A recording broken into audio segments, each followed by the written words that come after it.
que aconteceu na última semana, qual a natureza desses ataques, e como que você acha que, a partir disso, a gente consegue entender um pouco o que está por trás dessa estratégia política para consolidar uma possível vitória do Crivella no segundo turno? A campanha do Crivella tem sido de muito baixo nível no começo, no segundo turno. Porque no primeiro ele se manteve à margem das disputas. Todos disputavam um lugar no segundo turno, sabendo, entretanto, que ele estava com essa vaga garantida, praticamente, porque as pesquisas todas indicavam que ele tinha mais de 30% ou em torno disso, enquanto os competidores buscavam crescer, chegar próximo aos 10%, etc. Então, era uma disputa entre os competidores do Crivella. E ele, portanto, não foi alvo de críticas mais pesadas, uma outra estocada, e ele se manteve olímpico, passando, inclusive, uma imagem senhorial, prudente, moderada, compreensiva. Acolhedora, amistosa, liberal, até que liberal no sentido americano. No sentido americano, quer dizer, capaz de aceitar a diversidade, com tolerância e conviver com as diferenças. Enfim, ele parecia um candidato mais up-to-date, mais qualificado e atual, né? Entretanto, aqui e ali, ele dava pistas de que as coisas não eram bem assim, que ele estava construindo essa persona... Já no primeiro turno. No primeiro turno, construindo essa persona, mas deixava entrever aqui e ali, nos diálogos curtos, rápidos, com o Bolsonaro, que foi o terceiro colocado, né?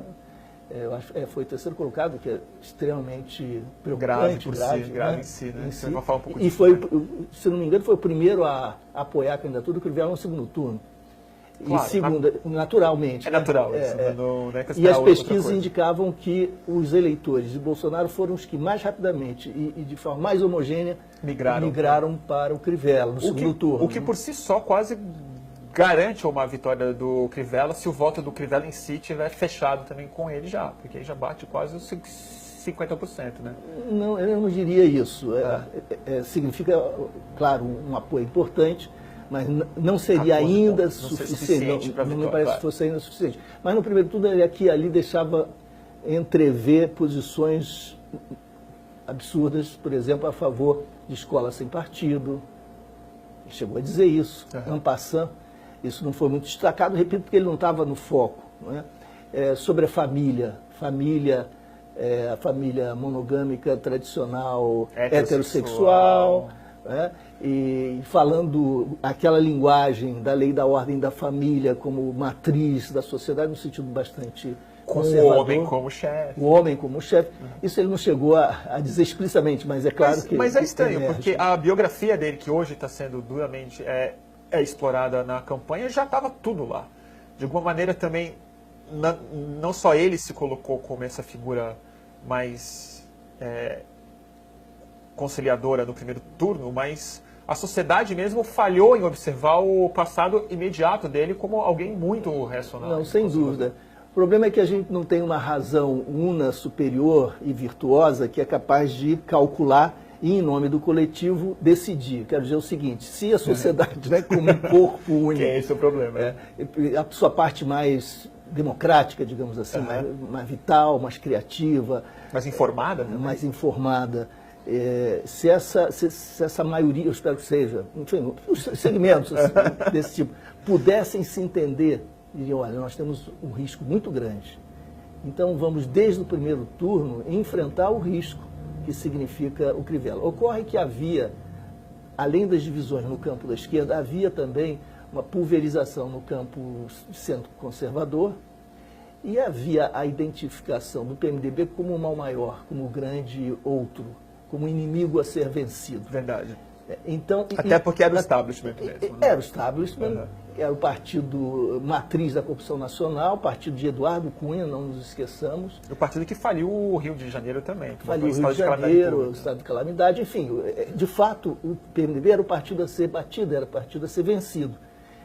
E o Crivella passou ao fundo, né, como aquela sombra que se desloca, ele não foi observado como o grande opositor. Por quê? porque se supunha que o passado se reproduziria agora. Que passado?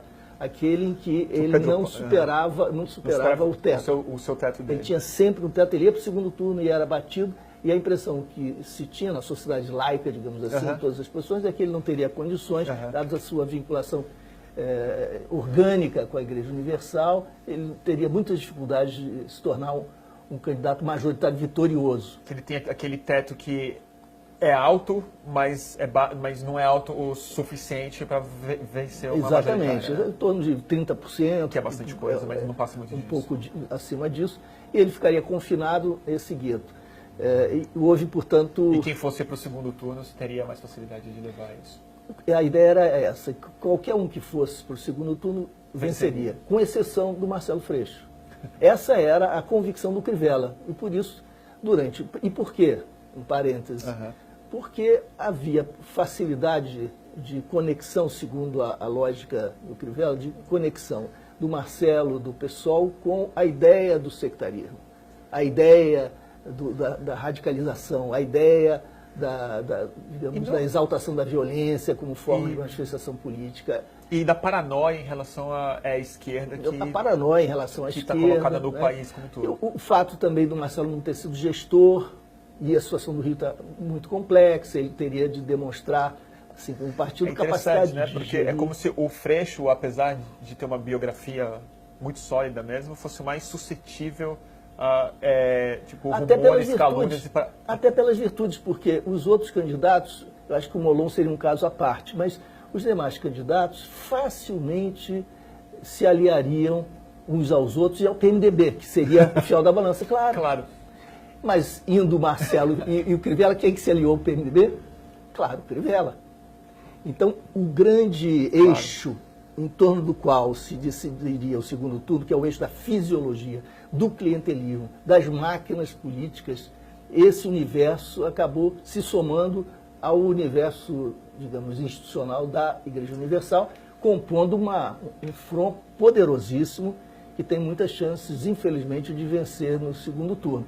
O Marcelo Freixo está muito bem, tem participado dos debates de uma forma muito inteligente, elegante, articulada, informada, está muito, muito bem, passando a imagem de alguém realmente aberto, tolerante, disposto a trabalhar em conjunto pelo Rio de Janeiro, com a convicção que ele expressa com muita firmeza de que o seu governo será um governo de técnicos, claro que uma orientação política, isso é decisivo, mas a performance cotidiana, a condução... balcão do fisiologismo clássico que define a política brasileira e que, tragicamente, ainda é majoritária, né? Isso, apesar dessa grande crise que a gente vive. Você falando isso também me vem uma outra coisa que eu sinto muito quando eu ouço gente no Rio de Janeiro falar por que não votaria no Freixo. Ou vai anular o voto, vai votar no Crivella, porque associa, de alguma forma, o Marcelo Freixo ao PT muito mais do que o Crivella.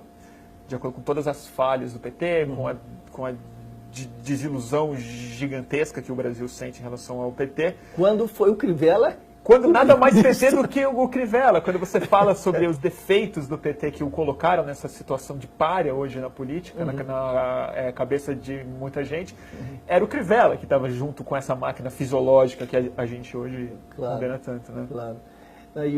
Eu acho que aí também o peso grande da campanha Solete, a campanha inescrupulosa, eu não encontro nem adjetivos suficientes, que foi implementada desde o início do segundo turno nas redes sociais, apócrifa, sabe? Isso já estava pronto, né? É muito interessante isso, porque isso estava pronto. Claro, porque no dia seguinte... Porque no dia seguinte já começou uma avalanche. Por exemplo, e esse tipo de acusação, eu acho que só cola em alguém que é suscetível a acusações de ser um esquerdista, portanto, alguém que ameaça a ordem, etc., no imaginário conservador predominante. Uma festa funk, com jovens dançando com um fuzil. E a música do Marcelo Freixo sendo tocada, e você observa, eu revi várias vezes o vídeo, ninguém está cantando, mas você ouve o canto com a letra do Marcelo Freixo, e são traficantes com fuzis dançando um funk. Imagina isso logo no início. Isso para dizer o mínimo. Para te contar, eu acho que isso é interessante também para quem nos vê, né, uma anedota verdadeira, eu até te falei disso. Minha mãe, uma senhora, na academia de ginástica, ela vai fazer o seu exercício, ela ouve meninas e senhoras comentando: ah, parece que o Freixo está aqui próximo, no Largo do Machado, campanha dele. Aí a outra diz: deve estar rolando muita maconha. Elas não usam o verbo rolar, deve ter muita maconha por lá. Aí a outra disse assim: não, é pior. Os traficantes estão descendo o morro para trocar cocaína por voto. Eles estão comprando voto com cocaína. Senhoras de classe média, meninas jovens dizendo isso. Aí uma terceira disse assim: claro, e agora com esse Luiz Eduardo Soares ainda, nós vamos ter um caos. Aí a minha mãe quase tem Sua mãe na academia tendo que ouvir um negócio desse. Ah, mas ela rodou a baiana porque mãe é mãe. Bom, se nós tivéssemos mães... Mesmo se você fosse essa pessoa, ela ia... evidentemente. Mas verdade fosse. Mas você imagina como é possível ele está fazendo, o Crivella, a sua campanha está fazendo qualquer coisa. Então, nas pílulas, nas inserções, eles estão dizendo: Luiz Eduardo Soares foi demitido do governo do Estado quando atuou na área de segurança por conivência com traficantes, por proteger bandidos. O clássico da condenação dos direitos humanos. Mas nem fala de direitos humanos, claro. Por conivência. E ele agora está associado ao Marcelo Freixo. Vocês imaginem o que será a nossa cidade. Em outra inserção eles dizem: eles são favoráveis à legalização das drogas. Marcelo Freixo combateu as milícias. A Luciana Boatê foi advogada de alguém acusado de ser traficante. Ele usando combater as milícias. Combater as milícias como um problema. Um problema. Luiz Eduardo também juntando combate com a defesa as milícias. de bandido. Por quê? E aí ele conclui: porque as milícias são contrárias aos traficantes. Claro. Eles são pró-legalização das drogas. E aí isso é muito triste, isso, porque aí não é uma questão simplesmente de posição política ou de uma outra de partido. Vai no âmago do entendimento do Rio de Janeiro sobre o problema de segurança pública, na verdade. Sim, que é onde está o problema mesmo, né? Não, e é muito doloroso para mim ouvir uma coisa dessa, porque isso foi parte da minha vida. Quando eu saí do governo do Rio, eu tive que sair do Brasil, foi uma situação muito... Porque eu saí porque denunciei a banda podre da polícia e da política, que se entremeavam, que se articulavam, gerando os embriões disso que nós conhecemos como milícias e desdobramentos políticos muito graves. Eu achei que eu tinha de trazer à tona tudo que eu sabia com transparência.